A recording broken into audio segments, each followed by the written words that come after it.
Hey, welcome back to Practical Liberty. Today's episode was a lot of fun to record, even if the subject matter is a little bit depressing. My guest is Clint Russell from the Liberty Lockdown podcast. If you're not already listening to Liberty Lockdown, you're really missing out. Clint does a great job breaking down economic and political topics. And of course, he does a very cool segment with Judge Andrew Napolitano every Thursday or Wednesday, I think it is. So in this episode, we get into a lot of different topics, like why the global economy is very likely going to crater. We talk about entrepreneurship a little bit, why there's still maybe some life left in the US dollar. We get into investing, real estate, crypto, and what the heck is going on with Ukraine. Clint just did an episode where he did a deep dive into that. And also, I do have a new free gift for you. It's my Levels of Liberty Tactical Checklist. This is a simple guide that lets you assess kind of how free you are in your own life and how to move up in the levels of liberty. So you can grab that at henrybing.co/liberty. That's henrybing.co/liberty. All right, let's get into today's episode with Clint Russell. Hey, everybody. Welcome back to Practical Liberty. I'm really excited for today's guest. He's one of the fastest rising libertarian stars right now in the podcast /YouTube / well, actually, I listen to him mostly on Spotify. But Clint Russell, Clint, thanks for coming on, man. Oh, my pleasure. My pleasure. It's fastest rising star in the libertarian sphere is like the tallest midget, but I appreciate it. Hey, there's records to be broken all over. So That's true. No, I appreciate it. So a lot of people aren't going to know you. I have a lot of people from the kind of copywriting marketing space, and then half my audience is from the libertarian world. So just for the people that don't know the fastest rising star in the libertarian podcasting midget space, can you kind of give us your background? Sure. Yeah, I'm second gen libertarian, which is somewhat rare. My dad actually ran for Congress twice in the 90s in San Diego as a libertarian, and obviously got his teeth kicked in because that's what we do. And also I was a private money mortgage broker, so not a conventional lender, but rather using real people's capital to lend to real borrowers on real collateral, unleveraged, the old school banking style that I think most libertarians actually do support. And contrary to our disagreements with the Federal Reserve and central banking more broadly.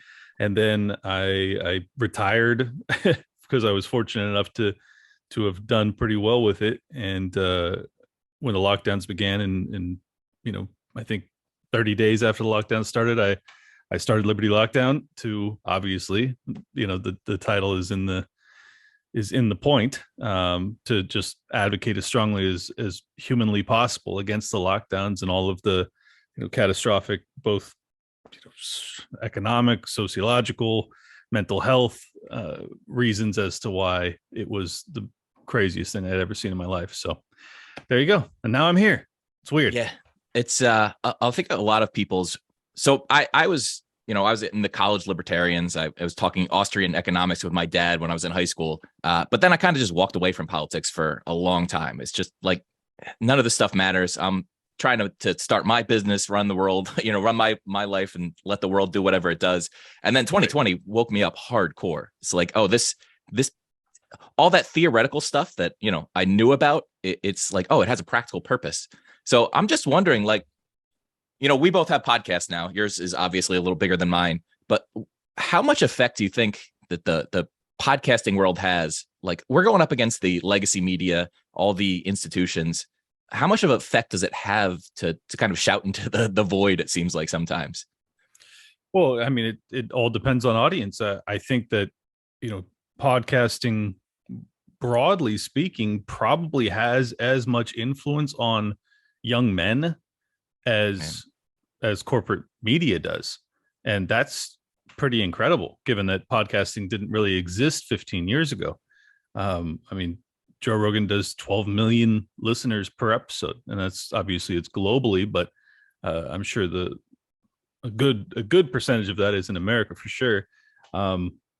He makes news every single episode. I don't think there's any person really on earth other than maybe Kanye West that gets to say that. So it's tremendously powerful. And I think that there's a reason that they're starting to deplatform or attempt to deplatform people like him and other shows that have been very successful that counter the corporate narrative and try and allow people to just think for themselves. I think that it's a vitally important industry, and I'm just happy to be a small part of it. But I do understand kind of the pain that comes along with feeling as if maybe this is all fruitless or hopeless, and you know uh I don't really have a good answer for that other than to say, like, some things are just so important you have to try anyways, Yeah, and that's kind of how I feel.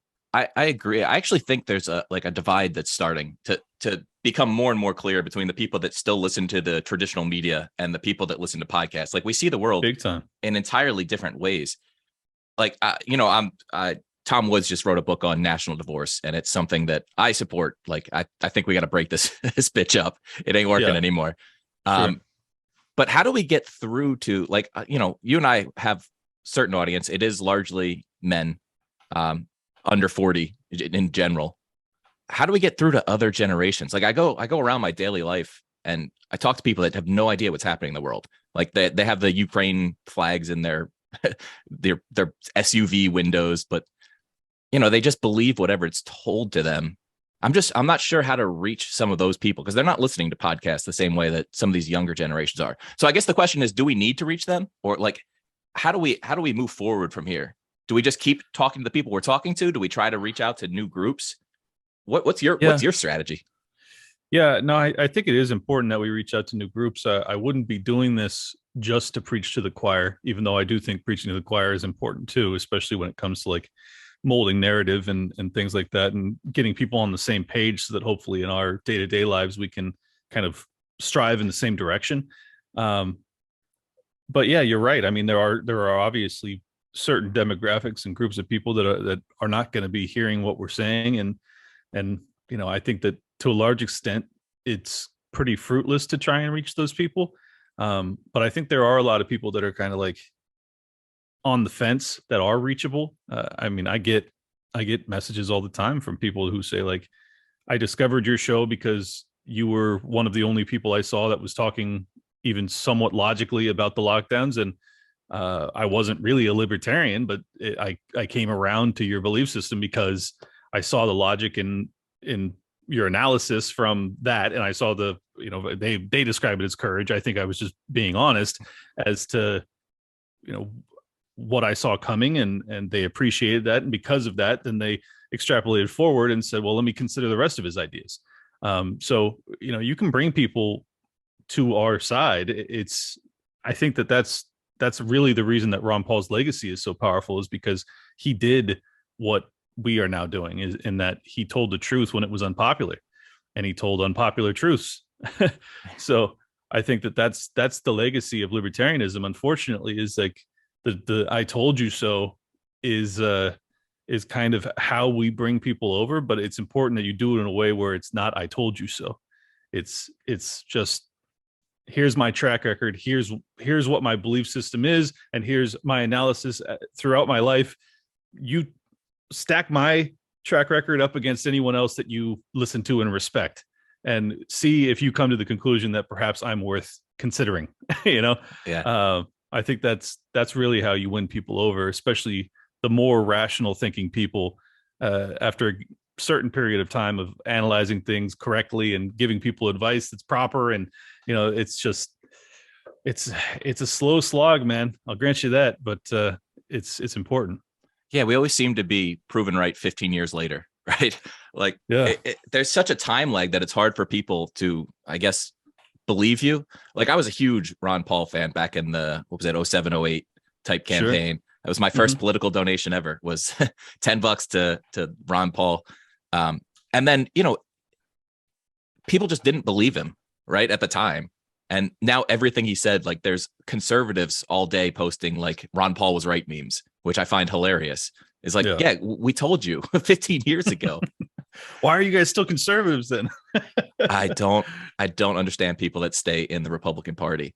Like, it's just, what are they doing? Like, why are they always, what's Michael Malice's quote is conservatism is progressivism driving the speed limit. It's like, yeah, you're on the same path. Like, everybody in the mainstream politics right now is progressive in some way or another. Yeah, no, I mean, I think that those those folks are largely the ones that are still convinced that, if you're not voting for one of the two big parties, then you're wasting your vote. And even though they have major disagreements with Republican or conservative politicians and what they've done, that's their perception, and it's very hard to break that mold. And I think that's not so much their fault as it is ours. We, as a libertarian party, I'm not saying you're one, but that's we have to prove that we're serious and that we have an actual chance of changing policy, because to a certain extent they're right. If you aren't getting people into positions of power and you're allowing the duopoly to just run us off a cliff, well, why should I listen to you? Why should I support you? It's like it's a chicken and the egg situation where, like, yes, we're obviously right, but no, we can't prove it in power. So how do you bridge that gap? And I think that's part of why I got involved, is because when I saw a guy like Dave Smith, I saw in him someone who could carry on that legacy of Ron Paul and potentially do something really special, where we can show that we are a political force to be reckoned with. Time will tell if I'm right on that analysis. I certainly hope I am, but it's just, we don't have a choice, man. We just simply don't have a choice, especially with the potential, as I was telling you in pre-show, that I stayed up all night doing an episode on the history of Ukraine and the Russia conflict. I am genuinely losing sleep, both for good reasons and for bad, to try and get the message out there as to how perilous what we're doing is. So yeah, I don't know. You had a tweet yesterday that I retweeted it. I liked it. It was that it was about the corruption, like the long line of politicians that have been money laundering through Ukraine for the past decades and decades right now. Like Burisma was a scandal that I guess largely got ignored with Hunter Biden. Was that 10 years ago he started working there? Like, this has not been a short history of United States politicians getting deep into Ukraine. Well, you're being very kind to say that it was ignored. I would say more accurately, it was covered up by the FBI. Yeah. I mean, his laptop had evidence of what we're talking about right now. And that story was not just buried, but, hidden what appears to be infinitely. I mean, now, even as they're talking about bringing charges against him for, gun registration crimes as well as tax evasion, they're not saying that they're bringing any charges against him for the obvious, influence peddling that he was doing off of his father's name, not to mention all the text messages that seemed to confirm that his father was receiving upwards of 10% of whatever the returns were on that influence peddling. His former business partner came out and publicly said, well, credibly, I think, that his dad was involved. Joe Biden was involved. I mean, that's Tony Bobulinski. He provided all of the text messages and like contracts and all sorts of stuff to try and prove it. FBI never called him back. I mean, that's this is another point where we get to turn to the conservatives and say, I told you so. The FBI ain't on our sides, folks. Like, they're not doing their jobs. And, well, unless you believe that what their job is to protect the established political class, and more specifically the neoliberal political class, in which case they're doing a great job at their job. Yeah. So one of the books that I think had the biggest influence on me, it's an older book. I think came out in the 90s, was Hoppe's Democracy, the God That Failed. Sure. I just read it, I think 2020, when I started really getting back into libertarian reading Rothbard. And I don't know if you could see my whole libertarian lineup of books behind me. But so this seems to be the inevitable outcome of large scale democracy. So what is the actual role of democracy? Like, right now I'm for all of the above strategy. Like, anything goes, anybody trying anything that works. Like, I'm on board with the Dave Smith campaign, even if I don't really like democracy. But I guess, what is the actual role of voting? Like, the last couple elections, I just didn't bother. Like Hillary Clinton versus Donald Trump, Joe Biden versus Donald Trump. There's no good options. Why would I bother voting? But sure. What do you think is the role of the actual democratic process moving forward for people that actually, care about sane laws and a livable world in the future? Well, if you care about sanity, democracy probably isn't going to save us. I mean, there's a reason that our founders were so, I don't know, they just warned us repeatedly about the pitfalls of democracy, which is why they crafted it to be a democratic republic. and you were supposed to have certain things that you weren't allowed to vote on. Like these are principles that we hold as foundational and sacrosanct, and you cannot interfere with them. And life, liberty, property, the whole shebang. Things that libertarians broadly agree on. And I just think that, especially when you have public school systems, it's just a matter of time before the people vote themselves into slavery. And that's a tough realization that I've had to deal with.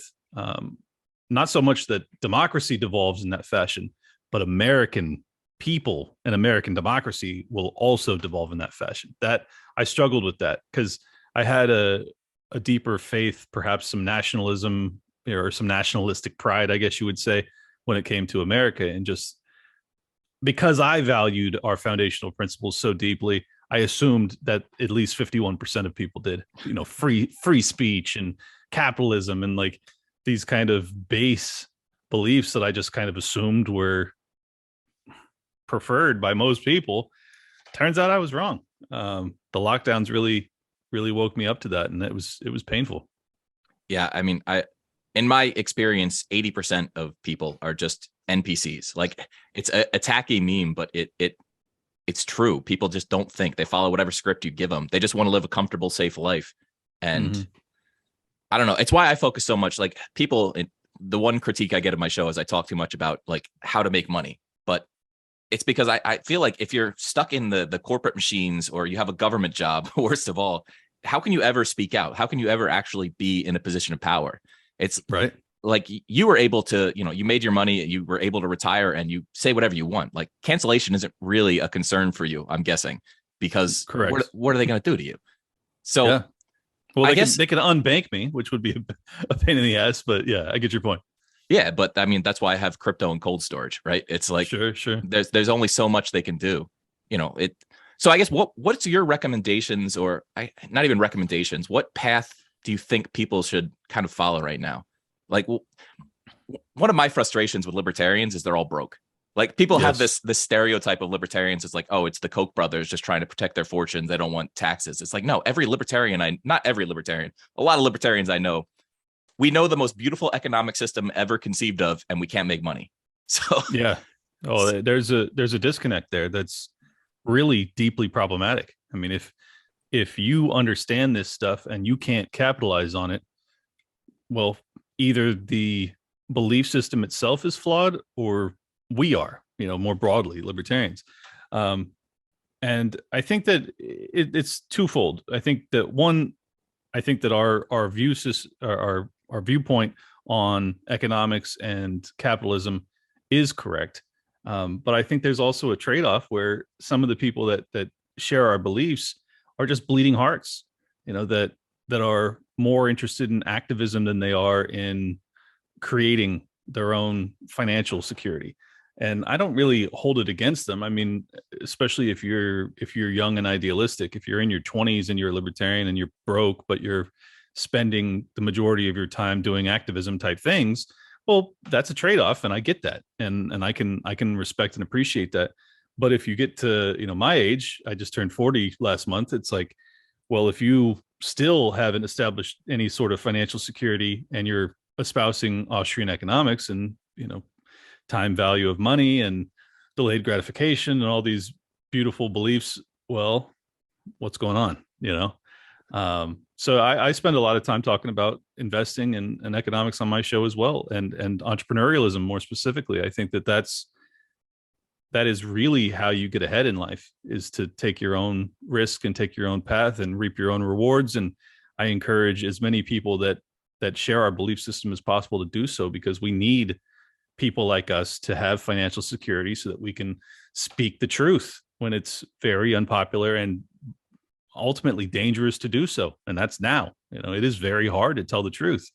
Every time I publish a show, I'm concerned I'm going to get banned from a litany of different platforms that I've now grown audiences on. It's very concerning, but because of my financial security, if it happens, at least I don't suffer terribly. It's just that, well, then my reach decreases. So that's a risk I'm willing to take. But if you're not just concerned about getting deplatformed because you lose reach, but also because Well, now I don't have any income whatsoever and I can't even eat.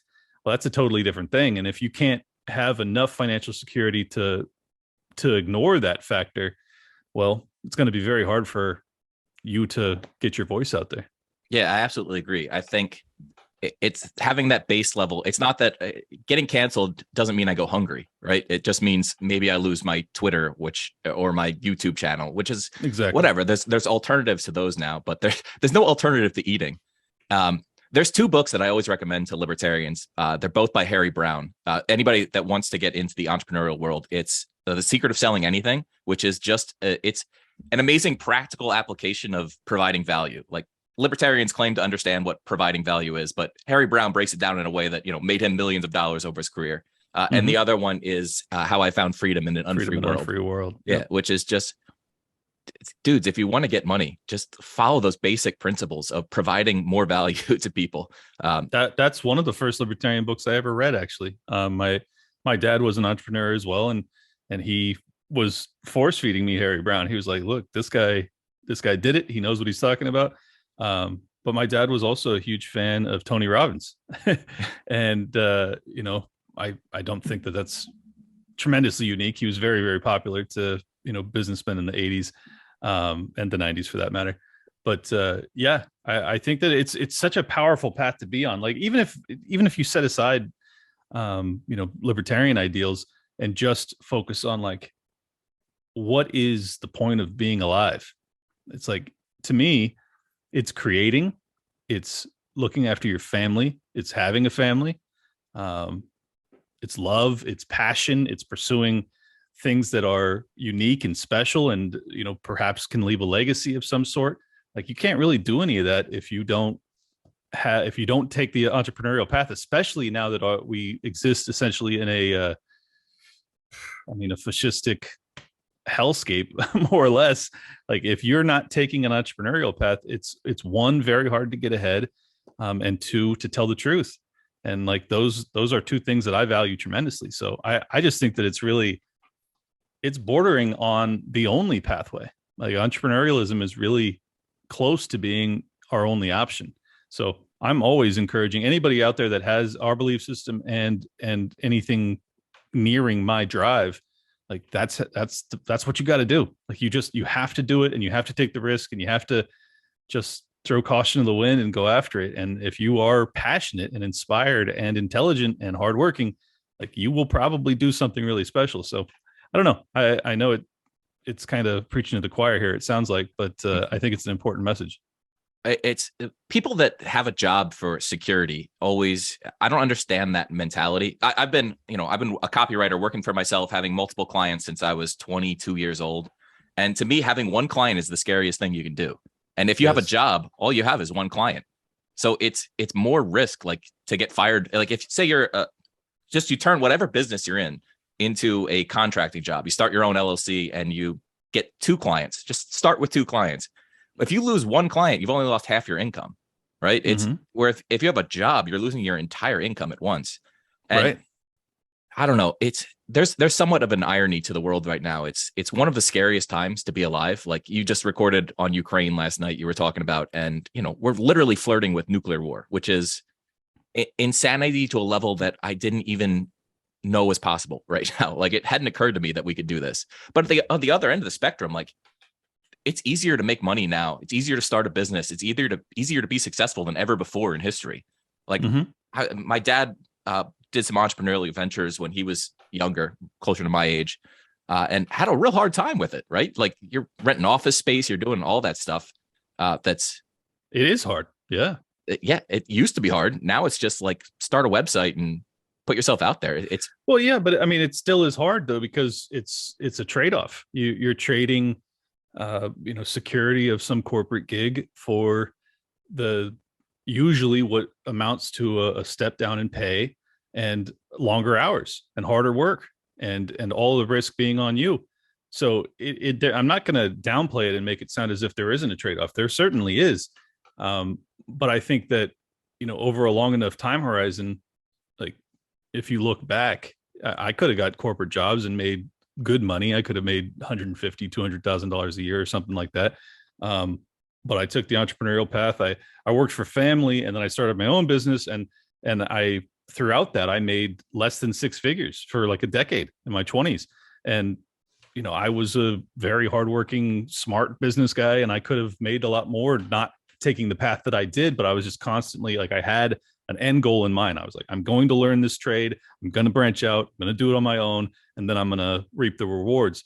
And that's exactly the path I took, and it happened to work out. But that was a risk. Like it could have not worked out. Like I could have done my first loan and had it be a default and blow up in my face and have my investors sue me, and it could have all been, so like it's a serious trade-off. Like I don't want people to think that it's not. No, yeah, I think it's definitely there's risk in everything though, right? There's Of course, yeah. That's There's the a thing risk is, either way. yes, it's just I think people aren't analyzing both risks correctly. Right. They're Right. thinking the entrepreneurial is too risky, whereas they're ignoring all the risks of the corporate lifestyle, getting into that machine, the control they have over your life. I think people really learned in 2020 how risky it is, or 2021 in particular, with the mandates that came down. It's like, well, if it's not even just that you want to tell the truth, it's like you want to decide what you get to put in your body. Like that's really what it became. And I definitely didn't see that coming. I mean, I did not see that coming, that would be even a potential in the United States of America, that like you could have employers being dictated to by the federal government as to what you have to put in your body to maintain your employment. Like absolutely incredible. So yeah, the risk reward quotient kind of got turned on its head, where it's like, okay, now there's a whole nother litany of risks that come with working for the quote unquote secure corporate gig.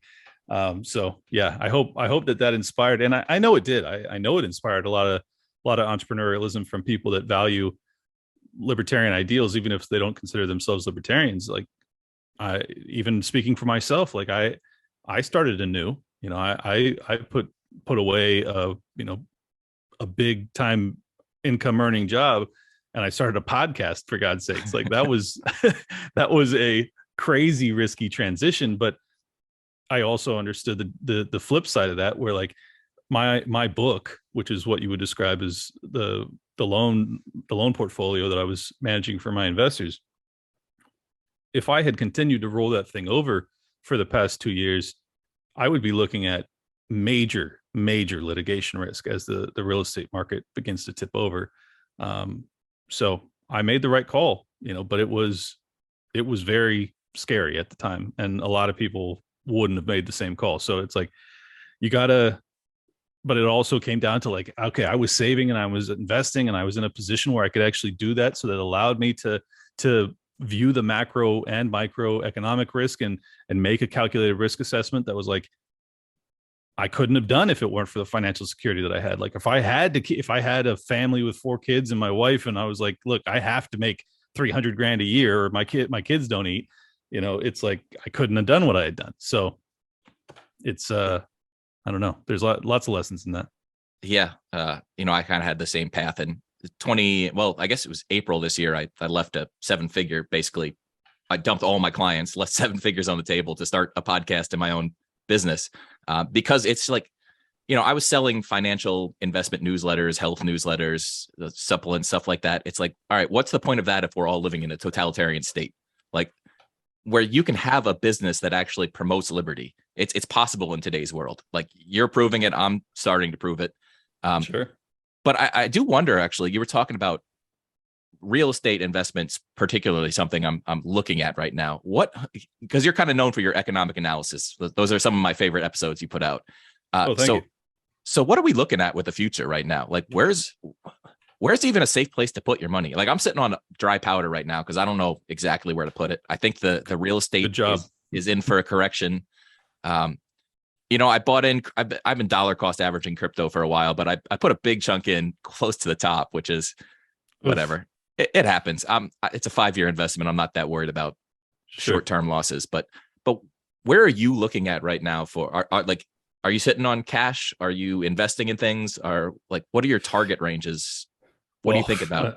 Unfortunately, I am building 6 houses right now, and they're getting close to being done. So I think I'll be okay. They're located in San Diego, so the market is still held up there, and they're starter homes. They're not, mansions. If they were mansions, I'd be in a lot more trouble. So I think I'll be okay, but it's very nerve wracking, and it's taken me 4 fucking years to get these things done because the city of San Diego is such a nightmare to deal with. But putting that aside, I think, more specifically, my analysis of the current economic landscape is that, like, there are probably some asset classes that are bottoming out or nearing a value. I won't stake a claim on what those assets are, because I'm not really following it closely, because until I have my capital liquid from these houses, like, I'm not going to be investing in any significant fashion. But I think that there is an argument to be had that, Bitcoin could potentially be finding its bottom, and if so, I think that that's a great option for diversification, especially if you don't own any. That would be something I would consider, at least. I think gold and silver also have will have their day in the sun eventually. So if you don't own any physical, I think that would probably be advisable. And then there's probably some stocks out there that are getting close to a value. But the reason I stopped being a money manager 2 years ago is because I really understood deeply that, like, this was unsustainable, and I knew that we would see cascading issues both in the American economy, but the global economy more broadly. So I know libertarians are known for being doomsdayers when it comes to economics, because we do understand central banking. But I'm going to sound like a broken record, but I honestly think that 2023 could be the worst global economic landscape in our lifetimes. I hope I'm wrong, but that's my honest opinion. I mean, it feels like if the philosophy's right, it has to happen eventually. Like, there has to be some collapse. It's the central, like, either hyperinflation or hyper deflation is another, like, potential option out there. And I'm not even sure which one happens. So it's such a strange time to be looking at investments. Like, I do like the potential of Bitcoin. I think, I don't know. I also listen to Peter Schiff sometimes, and every once in a while he gives me a panic attack, and then, I go listen to some other people. I'm like, nah, Peter Schiff's he's just grumpy about it. Yes. Well, he's got a conflict of interest too. I like, he has advised his people for the better part of 20 years or something like that, that gold and silver is ultimately going to win the day when the fiat system collapses. So, and I think he's struggling to see the use case and the differentiation and the reason for the value of Bitcoin versus hard assets like gold and silver. We're going to find out, though. I mean, that's the good thing about economics is, like, ultimately, it doesn't matter what we think. Like, the market will speak. Unfortunately, we have such a deeply manipulated market because of central banking and interest rate setting as well, that it allows the system to kind of do things that Austrians are very bad at analyzing.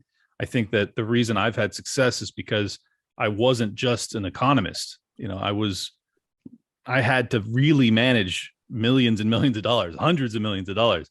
And when you do that, like, you get a very intimate understanding of Fed policy and how it interacts with the market. And man, it's powerful. And if you're going to go against that, you better be right. Like the Fed put, as they call it, like, if you go against Federal Reserve, like, when they go to quantitative easing and they go to interest rate reductions, like, just buy anything. Like, that's just how it works. The reason that I'm so convinced that 2023 is going to be hell is because we have reached the end stage where the Fed doesn't have the same tools in its tool belt, because on one side you have, cascading defaults that will come because the system is so over leveraged, and they'll blow up all sorts of banking establishments as well as businesses more broadly if they hike rates and they do quantitative tightening. But on the flip side, if they quantitative ease and they reduce interest rates, then you'll see hyperinflation. So this is the end stage that most Austrians have been warning about. And I think that this is that. I mean, it's certainly possible that the Fed can kick the can one more time because they are the dollar reserve currency of the world still. And ultimately we are, we're the least sinking ship of the rest of the central banks, it appears.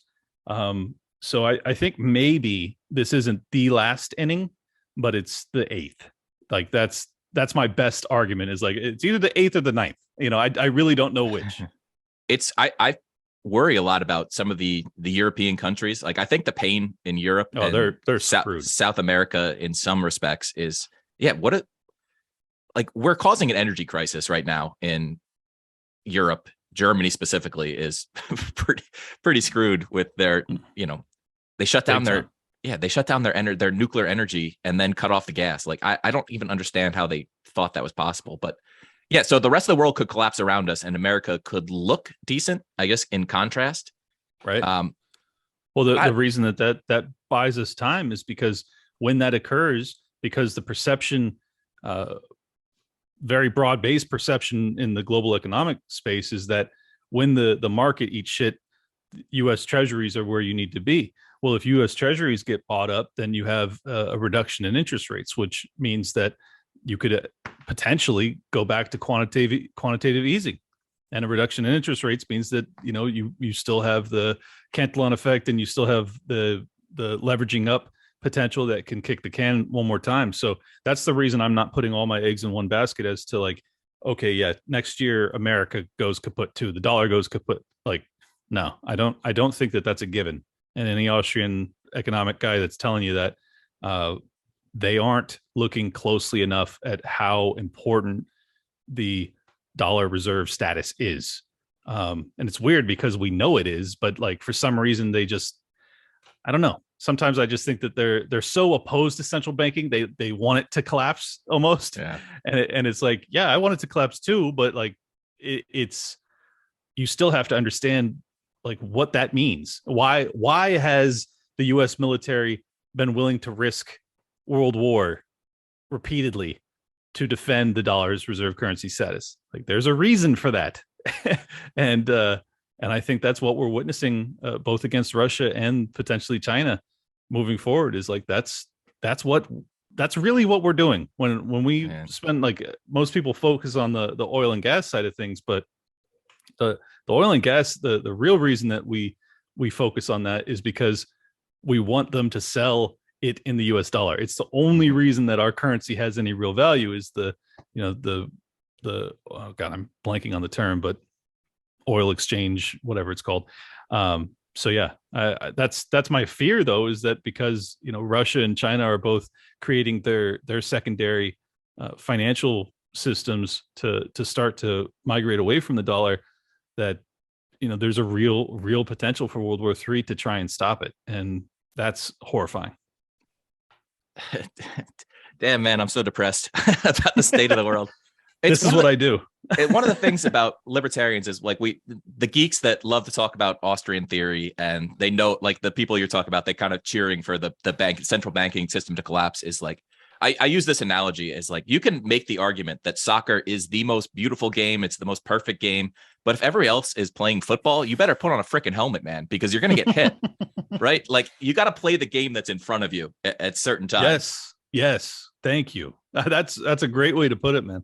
I think that's what a lot of libertarians failed to do, is they're just like, this isn't the game I'm supposed to be playing, so I'm not going to play it. And you're like, well, okay, I understand that principled stance to take, but like, I've always realized that like there are certain things that are bigger than us. And if you have an economic system that is structured on a monopoly on both interest rates as well as the amount of currency that's circulating through a system, well, you better fucking figure it out. Like, you better understand that game, and you better figure out how to play it, because you're going to lose otherwise. Like, you can't go up against that. I mean, you could have the contrarian perspective of like, well, eventually this is going to collapse, so I'm just going to, every spare dollar I get, I'm going to go out and buy gold and silver and Bitcoin. Like, sure, you can have that perspective, but like, if you're wrong and it's 15 years from now, well, you better have a very long investing time horizon, because you're going to, you could have made a a way better return if you were playing the game in the meantime. So I think that that's important, but it's tough. Like, I don't even hold it against people really, because if that's not your career, it's very tough to like both understand libertarian theory and really deeply, intimately understand this entire economic system and in the investing world and everything else like that. It takes a lot. I think that's why my show has had some success, is because people realize like, okay, yeah, I don't have the time to do what Clint has done, and I'm going to listen to what he has to say, and I think that that's smart. Like, even though I deeply oppose technocracy, there is something to be said for like listening to people that understand things, like the division of labor, Adam Smith, like the whole thing. It's beautiful. And if you can find people that are truly experts in different arenas, like I'm not an expert in cryptocurrency. This is why I've become really good friends with Guy Swan and a handful of other Bitcoiners that are able to, advise me more intelligently in my assessment of those things, and save me some time so that I don't have to go out and read more about Bitcoin than any human being on earth like Guy Swan has done. So like, I hope that I can provide that service to some people that are still working a corporate job that don't have to manage investment capital for other people, and they can, learn some things and avoid some of the pitfalls that I had to experience to get to where I got. Yeah, it's one of the reasons I diversify my portfolio so much is because I don't know who's right. So like, I never put more than 10% of anything into like Bitcoin. I do have a decent chunk of my net worth in property, because I don't think property ever goes to zero. Although the values of my property have like drastically fluctuated over the past 2 years or so. It's crazy what they tell you it's worth versus, I don't know. If I put it on the market, I don't know what I'd actually get, but I feel like there's certain things that never go to zero. So I have gold, I have silver, I have Bitcoin, I have a couple other shit coins, for lack of a better term, but sure, me too. I don't know what's going to happen with the Cardano and all those, but I like the theory. Yeah, no, I do too. And that's the other reason I'm not a Bitcoin maxi, is because once again, just as a old school money manager, it's like, you don't ever go all in. You don't ever do that. I know a lot of the Bitcoin maxis are just they're so convinced of their correctness. And I hope that they're right, to be honest, but I think it's absolutely insane to ever go all in on anything. And if you do go all in on anything, it's just like poker. Like, you better be right, So yeah, I agree. I mean, I think especially in this environment, like, people need to realize this is a first in world history phenomenon. We have never had a period where there is a potential for not just a global depression, but a global currency reset, where not just the US dollar, but 10, 20, all fiat currencies ultimately get, turned over into something new, whether it be central bank digital currency or people migrate towards decentralized cryptocurrencies, or who knows what happens next. We've never experienced it before. There is no historical cognate. There is no like, hey, this is what happened then, this is how it plays out. We are going through this for the first time. So yeah, people need to have a little humility, like realize, like, if you're convinced exactly how this plays out, man, you better be right. So what is the actual risk of a central bank digital currency? Because every time it gets brought up, there's so much pushback that it just seems to disappear from the news. So is that, and I know it's something they could do if they could get away with it. Like, I 100% believe they want to do it, but it seems to be such a hated idea that I'm not sure it's politically practical. Like, what do you think the actual chances of a central bank currency, digital currency, are? Well, I think you're right that it is unpopular, especially amongst, either the people or the old moneyed class, because anytime you present a transition of such a magnitude, like, you're going to have financial interests that suffer, and those financial interests put many of these politicians into power. So like, they have to basically backstab a whole bunch of people. Yeah. So I think that the real reality, though, is like, the existing fiat system cannot sustain itself. So they're going to have to do something different.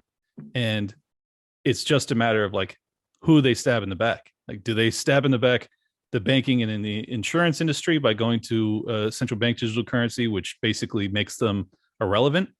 Or do they stab the American people in the back by going to the central bank digital system or digital currency system and inflating away the existing paper currency. It's a very interesting decision, and it's not even necessarily binary. Like they could end up stabbing both sides in the back because they want to maintain the governmental control. But my opinion on it is that I don't think that they will be able to do it unless we are in a global financial crisis. And unfortunately for us, and fortunately for them, I think we're going to have that period, and they're going to have all the reason in the world to say, well, yes, I know this isn't popular, but you also can't eat unless we do this. And so that's how they're going to get people on it. They're going to offer universal basic income, and they're going to say, hey, this is how you can feed your family through the depression. And whether it's true or not is kind of secondary to the point of, like, when people are desperate, they'll take whatever they can get. And once you've given up your biometric information and everything else to be on the central bank digital currency system, I don't know that there's a turning back. So yes, I do sound like Alex Jones or a conspiracy theorist when I talk about this stuff, but it's my honest assessment after much deliberation as to what I think they kind of have to do. The alternative is they have to turn to decentralized currencies and say, like, we're going to go back to a real free market. And I just don't see the government doing that. Like, why would they give up all of these different mechanisms to control us that they have within the fiat system, like when they can basically transition it with a lot of pain, but they can transition it into the central bank digital currency system, which not just gives them all those powers, but also improves upon it. Like, if I was a government official or a central banker, I would absolutely be saying, like, this is what we have to do. So that's why I'm so concerned. If they go that route, and I mean, you made a pretty convincing case that I don't think, they might not have a choice but to go that route. But I think it bifurcates the economy at that point, right? Then there's the people that have the hard assets and the decentralized cryptos versus the other economy. So you'll have two parallel economies essentially, and at that point, you almost have a free market type effect where one's going to win, and is it power or is it freedom? And it's an interesting. I don't know. I actually don't know who wins that war. I mean, it's funny you said it like that, because that is the story of humanity throughout history. Yeah. It's the power of free market economics versus brute strength of the government. And I think that they are at loggerheads, and they have been forever. And I think that that's what we're going to witness, is a showdown between the two. And it's just a matter of, like, are they willing to nuke us into the Stone Age to try and hold on to their power? And I don't know. This is why I'm trying so desperately to rally as many people as possible to just tell the fucking truth about what this war, this obvious proxy war in Ukraine between the United States and Russia amounts to.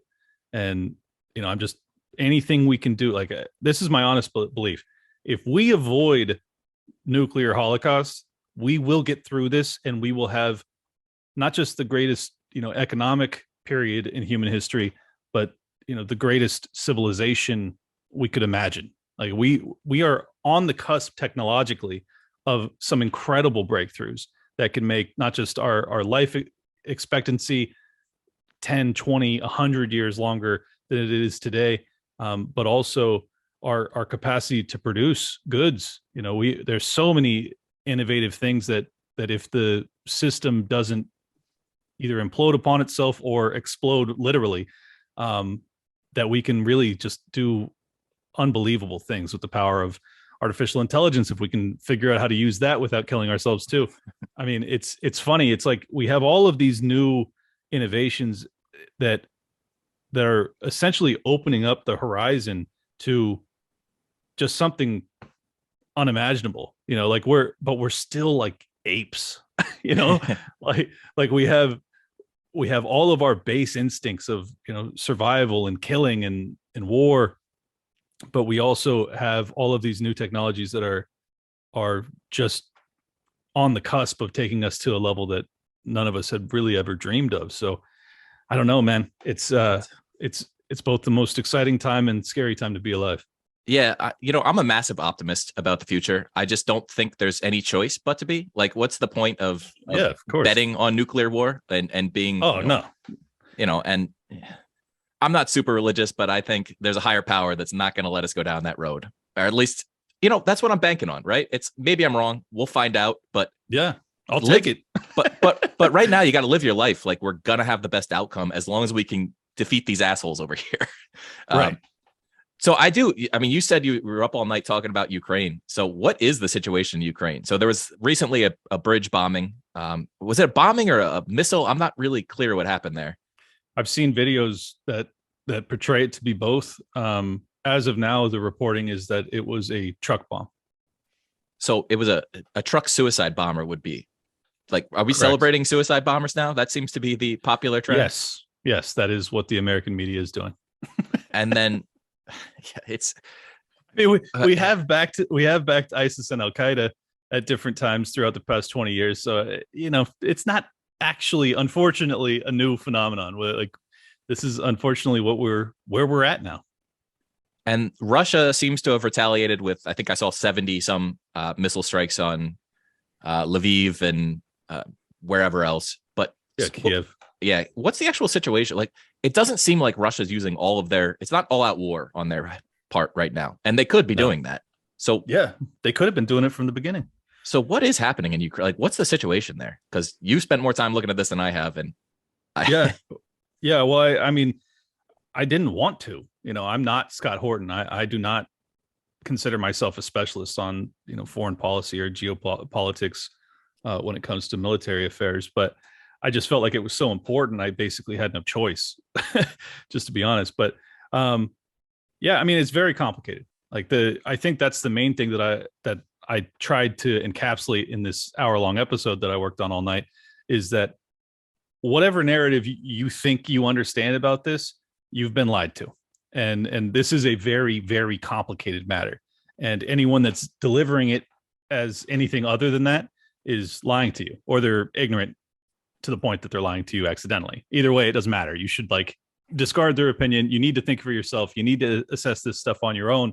And I think the reason that it's so important is truth is the best disinfectant. And I'm just trying to spread a little bit of it so that people can actually understand, okay, it's not as simple as Russia is this aggressor that was unprovoked, and it's like Putin bad, Orange man bad, Putin bad. That whole perspective is so simplistic and naive and ultimately false. There is decades of evidence as to Russia repeatedly informing us, especially after the fall of the USSR, hey, we're good with you guys having your own defense alliance, but it can't come up to our border. Okay? Pretty reasonable request, especially when at the end of the day, NATO is backed by the US, which has, the most nukes on earth. I wouldn't want a defense alliance on my border where if I have a conflict with a neighbor, I have a dude 6,000 miles away with nukes pointed at me. That's a pretty messed up thing to do to somebody, especially after you've thrown off the shackles of communism and come to the free world to some extent. It's it's a betrayal. It's an absolute betrayal to everything we said to Russia after the USSR fell. So why do we still have NATO? I don't understand this. Why does NATO still exist? That was against the threat of communist USSR, right? That's why right. But that doesn't exist anymore. So why does NATO still exist? Well, for the same reason that government never gives up its power. Yeah. I mean, you have this defense alliance that amounts to the neoliberal hegemonic rule of the planet. Why would they give it up? And that's why we're in what's called a Thucydides trap, where you have rising powers in China and Russia who are saying, hey, America, you're on the decline. We want to be able to control our region. You have to stop. And America, being the old dog that ran the block, is saying, no, we're still going to beat you up. And it's essentially we're going to eat you. And it's a tale as old as time. You have one global power that's on the decline and others that are rising, at least relatively. They're both falling, in my opinion. But they are just saying, well, we deserve to have respect and to be treated as, no longer your serfs. And, I don't blame them. I would want to be treated that way too. So it's tough because like every time I talk about this, I sound as if I'm defending China and Russia, which I don't Right. like either of those governments either. But it's just like, I also don't like the American government. So I think that because of that, I'm able to like evaluate this in a more fair fashion. But to answer your question more specifically as like what's occurring, I mean, I think that one, we don't know because our government and the CIA and everybody else is working to hide the truth from us. So like I have to connect dots and try and come to a conclusion. My belief is that it's highly probable that it was a NATO country, if not the United States Navy itself, that blew up the Nord Stream pipeline. And I think that the reason that happened is because they understand that if Russia has a good that they're able to exchange, especially the lowest cost avenue, which would have been Nord Stream, that they're able to sell to Europe, well, then they can't get the NATO alliance to go along with war against Russia. Because if you have people that are freezing to death during the winter, they're not going to want to go to war with the place that's keeping the heat on, right? Right. So that was, a provocation doesn't even like do it justice. It's so insane. If my analysis of this is correct, that the U.S. and NATO more broadly, or the UK or whoever did it, I assure you they didn't do it without the U.S.'s green light. So essentially, this was the U.S.'s decision, and I just think it's a provocation and an escalation, and it basically traps Russia into having no peaceful mechanism to defend itself. And it's suicidal. Are there any off ramps? Like I saw Elon Musk was tweeting a week or so ago about some potential off ramps, but none of it seems like, well, the U.S. certainly isn't offering Russia any way out right now. So that's the problem. Yeah, there is an off ramp. It's such an obvious off ramp too. The eastern part of Ukraine, which wants to be part of Russia, let them be part of Russia. Yeah, that's the off ramp. But you're right, there isn't an off ramp because the NATO alliance has essentially told the Ukrainian government, Zelensky, who's just our puppet as far as I can tell. Well, not just our puppet. He's also the puppet of the hard right movement that exists within Ukraine, which is a very nationalistic and anti-Russian organization. So he's in a really tough spot. Like, as much as I despise the guy, like, he is absolutely screwed. Like, if he negotiates a peace, the hard right, basically Nazis that exist within his country, will absolutely overthrow his government. They have made it very explicit. And the problem is that the United States government, John McCain, Lindsey Graham, all these scumbags that went over there, they empowered the Nazi forces that exist within Ukraine over the past decade, especially after the Maidan coup in 2014. They empowered them to be in this position of power. So, like, we've created all of this. Like, by we, I mean the United States government. It's just crazy, and people don't even realize this, but for years now, ever since 2014, we have had CIA special operatives on the ground training up the hard right military forces in Ukraine to prepare for this conflict. And we still, people don't want to focus on this, but we still have special forces on the ground in Ukraine. And if they die, well, then you're going to have all the bloodthirsty neocons on Capitol Hill coming out saying, yeah, sure, we shouldn't have been there, but they killed our troops, and now this is all the justification we need to go to war. I mean, it's all so crazy, bro. Like, I know I'm getting a little unprofessional here, but it's just so dangerous. It's absolutely so dangerous what we're doing. And there's many times in my life when I've given warnings, knowing damn well I was right, and ultimately it was okay being able to say I told you so. Like, all of my economic prognostications, like, we can recover from that. Like, if you don't listen to me, okay, everything's going to fall apart, but like, we can build back. Same with the lockdowns. Like, I knew it was going to be catastrophic. I pleaded with everybody to not go along with it. They still did. Okay, like, it's very, very bad, but we can build back. I can't give you an I told you so on this one. Like, I cannot do it. We have to get this one right. If we get it wrong, civilization ends. So that's why I'm now focusing on it. Let's say Donald Trump runs again and wins, or whatever, your governor down there who's DeSantis, yeah, DeSantis. Like, do they even have does a change of administration in the US even make a difference? Because everybody in the political establishment seems to be on board with regime change in Russia. Is the only goal I can see that they attempt to really push for. Like, if Putin's not gone, they're not stopping. That's what they're doing. Yeah. So I mean, I think that in their defense, there is the potential that they're correct, that ultimately you have some political forces, because there's infighting and political forces in Russia as well. And I think what they're trying to do is to get a coup to occur in Russia to prevent world war and to prevent nuclear war.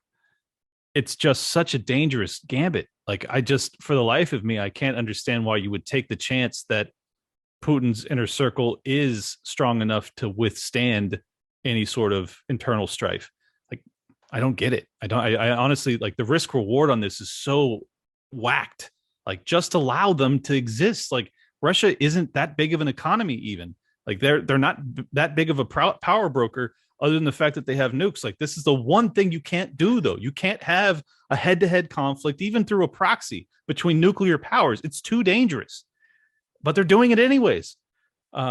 Sorry, I forgot your question, but no, I mean, I think that Trump's presidency proved that the deep state runs this shit. Like, it doesn't matter. It doesn't matter who's the president. That's my honest opinion. I'd love to be proven wrong, though. Yeah, I mean, I guess we'll find out at the end of the day. They're pushing us towards this no matter what. I just don't know if they start World War III and try to have a draft in the States. I just don't see that happening. I see the kickback being so hard that people don't want war right now. There's more information than ever before. And I took I don't know if you know Thaddeus Russell. He's a historian. I'm part of his Patreon group. He just did a history of the CIA, which was fascinating. They've been doing this shit since the 40s, 50s, really. Right. And they've always gotten away with it. All over the world. Yeah. But there's more information. Like, the fact that you can learn about what they're doing now changes the calculus in a way that they haven't really accounted for yet. Like, perfect connection here, or a point that needs to be mentioned, is like, this is why the censorship apparatus and regime has become so, overbearing, is because they see that. They understand that, like, independent outlets like us, like, they can't control us. I mean, and if they hit one of us down, 10 of us rise in that place. And it's like, I think that's exactly why the censorship has gotten to be so overt, where you have entire allegedly private businesses that are working in unison within 24 hours. You're like, YouTube, Spotify, Apple Podcasts, all down the line is like, ban, ban, ban, ban, ban, ban, ban. Like, that's why. I mean, we've had a fascistic model for a long time, but it's just like, now, because they're losing control of the narrative, it's forcing their hand to do it in a more overt fashion, where basically anyone who's not totally blue-pilled can see it. Yeah, this is actually and we'll end on this because it's kind of an optimistic note, is that our ruling class is incredibly corrupt and everybody can see it, but they're also incredibly incompetent at what they do. So True. Like, we're getting out of this. We're building the solutions. If we don't hit nuclear war here, like you were talking about, it's not quite Ancapistan utopia, but the potential future for the world is incredibly bright. As long as we get through this one freaking threat of global annihilation, we're going to be fine. Yes, exactly. Yeah. I mean, that's why I think people both, love and hate listening to me. It's because, like, I am an optimist. Like, I wouldn't be doing this if I wasn't. But at the same time, like, I do really deeply feel the risk that we are presented with in the short term. And I just think, like, that's why my show comes across as kind of like a call to action so often, is like, I'm just imploring people, like, whatever difference you can make in your day-to-day life, to try and create a political environment where the political class realizes this is not an acceptable pathway. Like, whatever, like, you guys can bankrupt us. You can, devalue our currency. You can lock us in our homes, Okay, like you could do all this stuff. You can't launch nukes. Okay, like you can't do it. Like it just at some point, like I thought for sure that lockdowns would have been a precursor to some sort of overthrow or regime change in any country that tried it, much less America. And I was wrong, but I just pray that the people wake up and demand negotiations for peace before we end civilization. It's just, I don't know. Sorry, you wanted to end optimistically. No, I mean, odds are we will get through it. I mean, we've had many close calls with nuclear war. The power of mutually assured destruction is very powerful, and ultimately, I don't think that the politicians want to launch nukes. If there was politicians that really wanted to launch nukes, we would have already killed ourselves. Like the human desire to maintain our survival is very powerful. Thank God. And we just have to pray that, at the end of the day, the crazy thing is, like, I think it's going to come down to Putin. I think it's going to come down to whether or not he is willing to take way less than he could probably demand if he wants to push it to the limit. And that's a really tough spot to be in. But I honestly think that Putin is a more rational operator than most of our political establishment. So I know that's a weird note to end it on, but I honestly think like civilization may hang on, Putin's perspective on human existence. It's crazy. I don't think they're going to launch the nukes. I think even if one person launches nukes, I don't think we launch back. I think God, I hope it's a bluff. But you were saying like you thought the lockdowns would lead to regime change, and I think like most libertarian ideas, you're right. You're just early. Okay. So with that, right, I'll take it. Where can people find you? At Liberty Lockpot on Twitter, just broke 52,000 followers. Hop on board there, and then Liberty Lockdown on YouTube, Spotify, Apple Podcasts. Just search that. Clint Russell's the name, but you won't probably find me through that. Just search for Liberty Lockdown. And if you want to have the shit scared out of you, but also be given some advice on how to survive and thrive, I think I can provide both. So thank you again for having me, man. Thanks a lot, man. This was fun. All right, that's the episode for this week. Big thanks to Clint for coming on. That was a real pleasure for me. And remember, go grab my Levels of Liberty tactical checklist. Again, I put this together as a simple guide to help you kind of assess how free you are in your own life, and then how to climb up the different levels of liberty. So you can grab that at henrybing.co/liberty. That's henrybing.co/liberty. All right, see you back here next week.